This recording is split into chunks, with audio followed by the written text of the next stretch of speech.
तो आइए अब बात करते हैं विश्व के सबसे बड़े धर्म ईसाई धर्म की, जिसके अनुयायी अरबों की संख्या में है। जैसे कि आपने हमारी पिछली वीडियो में देखा था कि हम किसी भी धर्म को समझने के लिए उनके अनुयायियों को समझने की कोशिश नहीं करते, क्योंकि आमतौर पर अनुयायी स्वयं नहीं जानते कि उनका धर्म और विश्वास किन विषयों पर बात करता है। हम किसी भी धर्म के बारे में जानने का सबसे अच्छा तरीका उनकी धार्मिक पुस्तकों का अध्ययन करने से मानते हैं, और इसीलिए इस बार भी हमारी टीम ने ईसाई धर्म के बारे में जानने के लिए जगत गुरु तत्वदर्शी संत रामपाल जी महाराज जी के मंगल प्रवचनों द्वारा ईसाई धर्म के सभी ग्रंथों की जांच पड़ताल की और एक निष्कर्ष पाया, जिसे अब हम आपसे रूबरू करवाते हैं। तो आइए अब हम ईसाई धर्म और उनकी मान्यताओं पर एक नजर डालते हैं और ये जानने की कोशिश करते हैं कि आखिर ईसाई धर्म के अनुसार गॉड यानी कि ईश्वर कौन है। लेकिन जब हम ईसाई धर्म में परमेश्वर के बारे में बात करते हैं तो कुछ महत्वपूर्ण प्रश्न हमारे दिमाग में अपने आप आते हैं, जैसे कि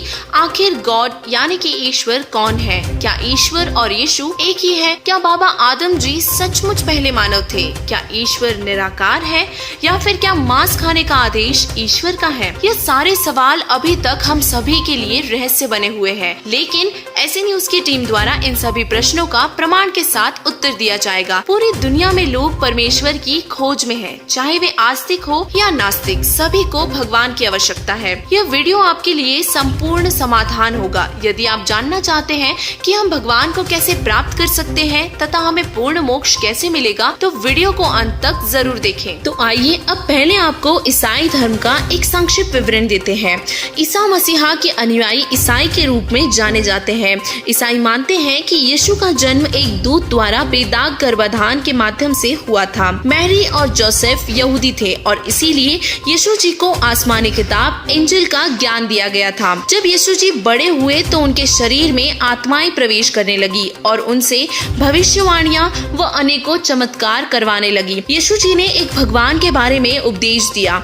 जैसे जैसे यीशु अपना प्रचार करते गए, भीड़ बढ़ती गई और दुनिया उन्हें दाऊद का पुत्र और मसीहा के नाम से जानने लगी। तो आइए अब बाइबल में परमेश्वर के अस्तित्व की चर्चा करते हैं। बाइबल 3 पवित्र पुस्तकों तौरात, इंजिल और जबूर का संग्रह है। ईसाई और इस्लाम दोनों धर्मों में ये माना जाता है कि ईश्वर द्वारा बनाया गया पहला मानव आदम जी ही थे और हम सभी उन्हीं के पुत्र और पुत्रियां हैं। उनके वंश में बहुत से पैगंबर जन्मे थे, जिनमें से कुछ बहुत ही प्रसिद्ध थे तथा उनके नाम हैं हजरत दाऊद, हजरत मूसा और हजरत ईसा जी। दाऊद जी को जबूर किताब प्राप्त हुई, मूसा जी को तौरात प्राप्त हुई और इसी तरह ईसा या फिर यूं कहें यीशु जी को काल ब्रह्म यानी कि शैतान द्वारा इंजिल प्राप्त हुई। ये सारे धर्म ईश्वर को निराकार बताते हैं। हजरत मोहम्मद जी, जो कि इस्लाम के संस्थापक हैं, ईसा जी के लगभग 600 साल बाद जन्मे थे। वे यहूदी पैदा हुए थे।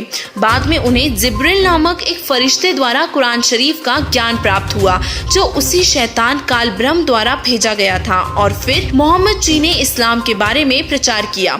मूसा जी के शिष्यों को यहूदी कहा जाता है, ईसा मसीहा जी के शिष्यों को ईसाई और मोहम्मद जी के शिष्यों को मुसलमान कहा जाता है। तो आइए अब बात करते हैं ईसाई धर्म में फैली कल्पित कथाओं की। ईसाई धर्म में 5 मुख्य मिथक फैले हुए हैं, जिन पर ईसाई दृढ़ विश्वास करते हैं।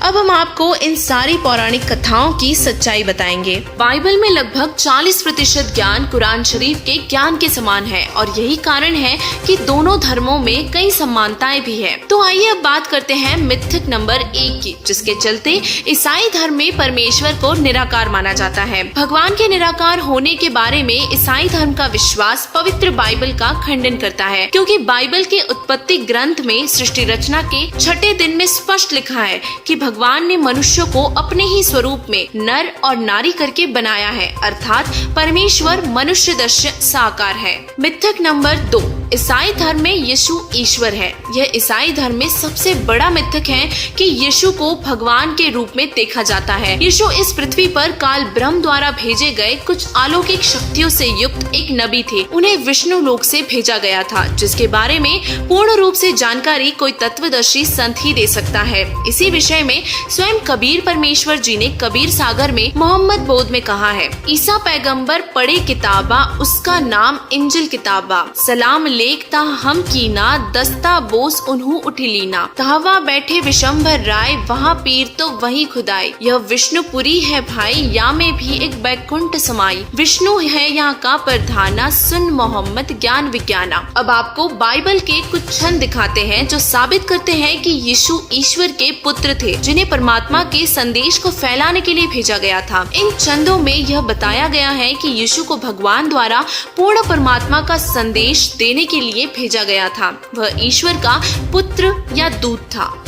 मिथक नंबर 3, ईसाई धर्म में कोई पुनर्जन्म नहीं होता। इस्लाम और ईसाई दोनों धर्मों में यह माना जाता है कि कोई पुनर्जन्म नहीं है। यह माना जाता है कि सभी मनुष्य मरते रहेंगे जब तक ये सृष्टि बनी रहेगी। उन्हें कब्र में दफन रहने दो। जब कयामत आएगी तो मृतकों को कब्रों से बाहर लाया जाएगा। उनके कर्मों का हिसाब ईश्वर द्वारा दिया जाएगा। जिनके कर्म जबूर, तौरात, इंजिल और कुरान शरीफ के अनुसार है, वे स्वर्ग में रहेंगे, और जिन लोगों ने चारों पुस्तकों का पालन नहीं किया, उन्हें हमेशा के लिए नर्क भेजा जाएगा। उसके बाद सृष्टि हमेशा के लिए नष्ट हो जाएगी। यह धारणा गलत है, क्योंकि जब हजरत मोहम्मद जी को जिब्रील द्वारा स्वर्ग ले जाया गया था तो वहाँ उन्होंने हजरत दाऊद, हजरत मूसा, हजरत यीशु और हजरत अब्राहिम आदि को देखा था। यदि हम पूर्वोक्त कथन को मानते हैं तो यीशु, मूसा आदि को कब्र में दफनाया जाना चाहिए था। अगर वे कयामत तक कब्र में रहने के लिए थे तो वे स्वर्ग में कैसे गए? इससे साबित होता है कि स्वर्ग और नर्क मौजूद है, पुनर्जन्म भी होता है। ईसाई मानते हैं कि भगवान ने उन्हें जानवरों को मारने और खाने का आदेश दिया है। ईश्वर दयालु है और मेहरबान है। मनुष्य, जानवर और यहाँ तक कि सूक्ष्म जीव सभी उसी के बच्चे हैं। फिर वह अपनी एक संतान को दूसरी संतान को मारने का आदेश कैसे दे सकता है? भगवान ने जानवरों के लिए घास और पत्तेदार सब्जियां और मनुष्यों के लिए भोजन के रूप में अनाज, फल और पत्तेदार पौधे बनाए हैं। यही प्रमाण बाइबल के उत्पत्ति ग्रंथ में मिलता है, जिसमें सृष्टि रचना के दौरान परमेश्वर इंसानों और अन्य जानवरों को शाकाहारी होने का आदेश दे रहे हैं। इसके बाद वाले सारे आदेश यीशु जी के अंदर प्रवेश करने वाली प्रेत आत्माओं के हैं, परमेश्वर के नहीं। यदि वे आदेश परमेश्वर के होते तो बाइबल से पहले आने वाली 3 आसमानी किताबों में इनका वर्णन होता। मिथक नंबर 5, ईसाई धर्म में माना जाता है कि बाबा आदम पहले मानव थे। ईसाइयों और मुसलमानों दोनों धर्मों का मानना है कि आदम जी इस धरती पर पहले इंसान थे, जो कि सच नहीं है। बाबा आदम के जन्म से सैकड़ों साल पहले राजा नभिराज के पुत्र ऋषभदेव हुए हैं, जो कि जैन धर्म के संस्थापक थे।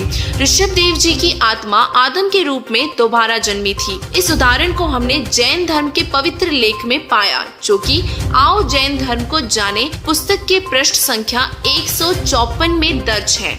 यह साबित करता है कि आदम और हव्वा से पहले भी मनुष्य थे। जब भगवान यहोवा यानी कि काल ब्रह्म ने उन्हें इस धरती पर भेजा तो अधिकांश जगह अनिवास्य थी। उन्हें एक एकांत स्थान पर भेजा गया था, जिसे हर जगह से अलग कर दिया गया था। सभी ईसाई, मुस्लिम और यहूदी आदम के पोते पोतियां हैं, और यही कारण है कि वे मानते हैं कि आदम पहला मानव था, जो कि वास्तव में सच नहीं है।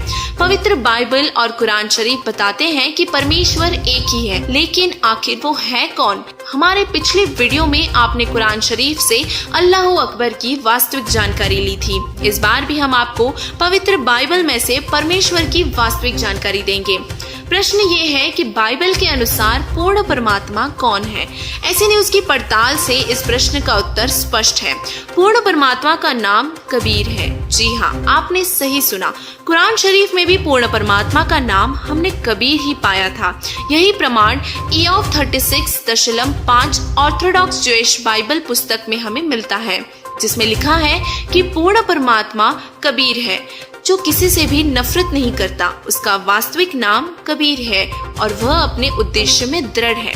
ऐसे न्यूज की सटीक और प्रमाणित जानकारी के बाद भी कई दर्शकों के मन में सवाल उठ रहे होंगे कि हमने तो ऐसा पहली बार सुना है। ऐसे लोगों से निवेदन है कि ऐसे न्यूज आपको बेप्रमाणित बातें कभी नहीं दिखाएगा। आपको चाहिए कि जगत गुरु तत्वदर्शी संत रामपाल जी महाराज जी के सत्संग सुने और उसके बाद अपने सदग्रंथों को स्वयं खोलकर अपनी आंखों से प्रमाण को देखें। आज ऐसे न्यूज की स्पेशल रिपोर्ट में ये पाया गया कि ईसाई धर्म में सच्चे भगवान की वास्तविक जानकारी किसी को भी नहीं। विश्व प्रसिद्ध संत रामपाल जी महाराज जी ने प्रमाणित करके बताया है कि परमेश्वर की सत भक्ति का तरीका पूरे विश्व में केवल उन्हीं के पास है और इसीलिए इस वीडियो को देखने वाले हमारे सभी ईसाई भाई बहनों से प्रार्थना है कि इस वीडियो को हर ईसाई तक पहुंचाए और संत रामपाल जी महाराज जी की शरण में आकर अपना कल्याण करवाए।